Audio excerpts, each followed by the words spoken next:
माननीय पार्षद प्रतिनिधियों से ये अनुरोध है कि पिछला वर्ष हमारा चुनाव के अंदर निकल गया, लोकसभा चुनाव में हमारा सारा समय निकल गया। हम नगर विकास के लिए तत्परता से लगे हैं और मैं मेरे स्वयं के प्रयास से और समय समय पर पीआईसी की बैठक में नए प्रस्ताव हमने सारे शासन को भेज चुके हैं। प्रशासकीय स्वीकृति जैसे आने के उपरांत हम नगर विकास के लिए तत्परता से गंभीर प्रयास करेंगे। सूचना का अधिकार अधिनियम में जब भी जानकारी मांगी जाती है, नगर परिषद अंजड़ द्वारा जानकारी नहीं दी जाती और ये कहा जाता है कि आप प्रथम अपील करके जानकारी ले लो, तो यह कहाँ तक? सूचना का अधिकार का जो भी नियम से आप जानकारी मांगते हैं, कानूनन आपका अधिकार है, आप सुचारू रूप से अपना आवेदन दीजिए, आपको उसकी जानकारी तुरंत मुहैया की है। सीवरेज के मामले में क्या कहेंगे? सीवरेज का अभी तक निर्माण जो बाकी रहा है उसका अभी तक कुछ जगह गड्ढे किया जाता है रोड पे जगह जगह। जहाँ तक अंजड़ नगर की महती योजना जो मध्य प्रदेश सरकार और दिल्ली सरकार द्वारा यहाँ पर लागू की गई है, उसका करीब 60 से 70% हमारे यहाँ काम हो चुका है और हमारा विकास इसीलिए रुका है कि सीवरेज के कारण हम रोड निर्माण नव निर्माण कार्य कर नहीं पा रहे हैं। हम हमारे स्तर से राज्य शासन को भी हमने लिखा है कि सीवरेज का कार्य अतिशीघ्र पूर्ण हो ताकि हम हमारे नगर को नया स्वरूप दे सकें। भैया, कल नगर परिषद के जो सत्ता पक्ष के जो पार्षद है उन्होंने जो है फिल्टर प्लांट को लेकर के काफ़ी गंभीर आरोप लगाए थे और प्रेस कॉन्फ्रेंस करी थी। इसको लेकर के आप नगर पालिका के उपाध्यक्ष प्रतिनिधि है, क्या कहना चाहते हैं सूरज भाई? कल जो सत्ता पक्ष के पार्षदों ने जो आरोप लगाया था वो वास्तव में जो व्यवस्थाएं सुविधाएं नगर को देना चाहिए। अभी बारिश का समय है और जो बालू रेत जो आरोप लगाया था भ्रष्टाचार का वो 100% सही है, क्योंकि अभी बीमारियां बढ़ रही है, हॉस्पिटल में मरीजों की संख्या बढ़ रही है और नगर परिषद का हमारा दायित्व है कि हमें नगर की जनता को स्वच्छ पानी देना चाहिए, व्यवस्थाएं देना चाहिए। लेकिन वो व्यवस्था तो अभी तक दे नहीं पा रहे जिस प्रकार से सत्ता पक्ष ने आरोप लगाए हैं। अध्यक्ष की नाकामी और सीएमओ साहब है नहीं यहाँ 2 महीने से, इसी कारण यहाँ कोई माई बाप नहीं है। इसको लेके आप क्या कहेंगे कि जब सीएमओ नहीं है, प्रशासनिक कार्य नहीं हो पा रहे, तो इसको लेके आप क्या कहेंगे? हमने अभी कल जो है 12 पार्षद 13 पार्षद इकट्ठे होकर वापस जो है हुआ तो इंदौर जाएंगे, 1-2 रोज में उसकी शिकायतें करेंगे। किन की? अध्यक्ष और सीएमओ की। क्या समस्या अध्यक्ष और सीएमओ से आपको? कोई ध्यान ही नहीं दे रहे ना, पार्षदों से कोई बात नहीं कर रहे। पार्षदों से आज तक किसी ने कोई सवाल जवाब नहीं किया।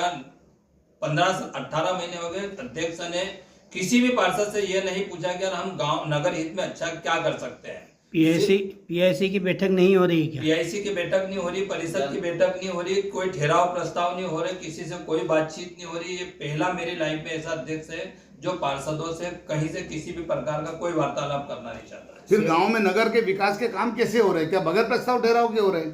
बगैर प्रस्ताव कुछ ही नहीं रहना, विकास हो ही नहीं रहा तो ठहराव प्रस्ताव, सिर्फ फर्जी बिल निकल रहे हैं। सीवरेज और नल जल को लेके क्या कहेंगे? कई वार्डों में क्या समस्या आ रही है आपको? सीवरेज और नल जल के लेके हमने पहले भी इनको अवगत कराया था। अभी हर मार्ग पे हर जगह जगह कठिनाई है और हम क्या चुने हुए जनप्रतिनिधि पार्षद लोग हैं, सबसे पहले समस्या है हमको पकड़ते हैं। अध्यक्ष और सीवरेज वाले को भी कई बार अवगत कराया, बाकी अंधेर नगरी चौपट राजा वाला काम चल रहा है। गाँव में कई जगह स्ट्रीट लाइट भी बंद रहती है और एक दिन लगाते हैं और दूसरे दिन बंद हो जाती है, क्या कहना चाहेंगे? सर, प्रकाश व्यवस्था को लेने मैंने मुहर्रम से लेके तो जन्माष्टमी तक आप अच्छी लाइटें खरीदें, क्योंकि 2 दिन नहीं चलती और लाइटें बने रहती, फिर जनप्रतिनिधि बहुत परेशान होते हैं हमारे जैसे। क्योंकि सबसे पहले हर वार्ड के पार्षद परेशान होते हैं, क्योंकि सबसे ज्यादा दायित्व तो उस पर रहता है। ये जो खरीदी हो रही है कैसे खरीदी हो रही है? क्योंकि गुणवत्ताहीन खरीदी हो रही है।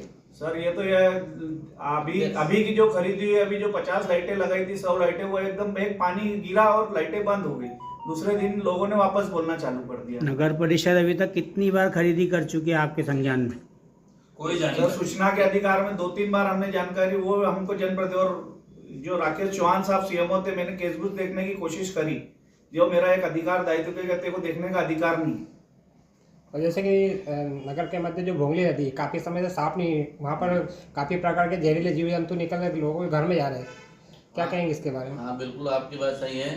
नगर परिषद ने जो अभी बारिश का जो मौसम आया उसकी भी ना तो कोई तैयारी करी, नगर के बीचों बीच जो भोगली नदी का नाला है वो पिछली परिसरों में प्रति वर्ष साल में 2 बार उसकी साफ सफाई व्यवस्थित होती थी, लेकिन इस बार अध्यक्ष की उदासीनता और सीएमओ के अनुपस्थिति से भोंगली नदी में और उसके आइट साइड रहने वालों में महामारी का डर है। वहाँ पे इतनी गंदगी व्यापक हो गई जिसका कोई हिसाब नहीं, और वही गंदगी जाके नर्मदा में जाती है। हम एक तरफ तो नगर को फिल्टर का पानी पिलाने की कोशिश करते हैं और यही गंदगी वहाँ नर्मदा में जाके दूसरे ग्रामीण क्षेत्रों के लोग भी यही पानी पीते हैं।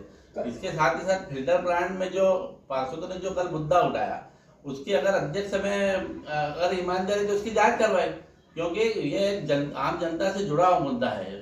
नगर सभी वार्डों में फिल्टर का पानी जाता है, हर घर में इसका पानी जाता है और बच्चे बीमार होते उस पानी को पी के, उसकी कोई व्यवस्था नहीं है। क्या फिल्टर पे क्या खरीद रहे, क्या डाल रहे, कितना एलम लाया है, कितनी फिटकरी लाए, कोई उसकी पार्षदों को जानकारी नहीं। ये सब नगर परिषद अध्यक्ष की उदासीनता की वजह से ही हो रहा है। हमारा सीधा आरोप है कि नगर पालिका के अध्यक्ष की कार्यशैली से नगर की जनता भी त्राही माने और समस्याओं से जूझ रही है, और इसका नगर पालिका के अध्यक्ष को उसके सीट पर जो भी नहीं रह रही है।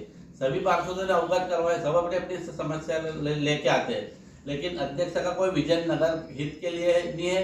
न वार्डों में कोई जन शिविर लगते हैं, जनता की समस्या के लिए कोई शिविर लगते हैं, न नगर परिषद में। यहाँ तक तो ऐसा लगता है कि नगर परिषद एक लावारिस की तरह हो गए, कुछ कर्मचारी ही चला रहे। सीएमओ की भी 2 महीने की अनुपस्थिति हो गई, न कोई बैठक हो रही, न कोई नगर हित में कोई काम हो रहा है। प्रभारी सीएमओ वो भी नगर परिषद आते हैं कि नहीं? बिल्कुल नहीं आते, उनके पास तो समय ही नहीं है। वो तो अंजड़ों के कर्मचारियों को कुछ छोटा मोटा काम हो तो बढ़वाने बुला लेते हैं। अब उनको वो प्रभारी सीएमओ, उनसे कौन बात करे।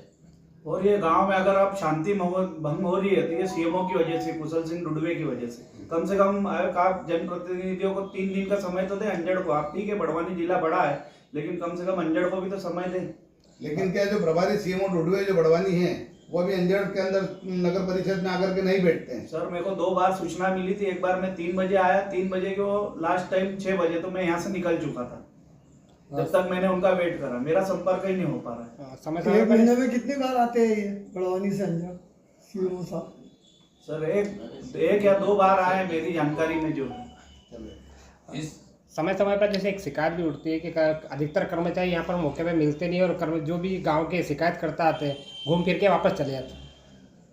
कोई जवाबदार है ही नहीं। सबसे पहली बात तो अध्यक्ष जवाबदार नहीं है।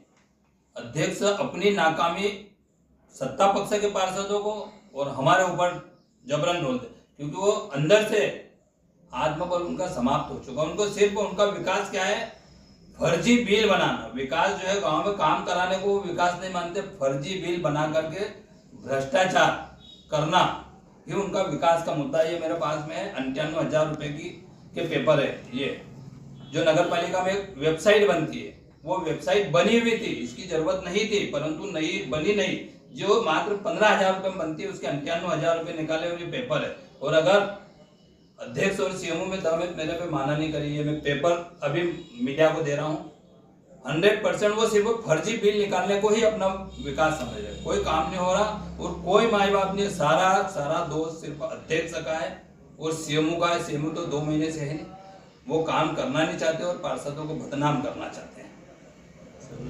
और सभी वार्डों के हैं, सत्ता पक्ष और विपक्ष दो ही। क्या निर्माण और अन्य सामग्री खरीदी में भी व्यापक पैमाने का भ्रष्टाचार हो रहा है? सिर्फ भ्रष्टाचार के अलावा कोई विकास नहीं।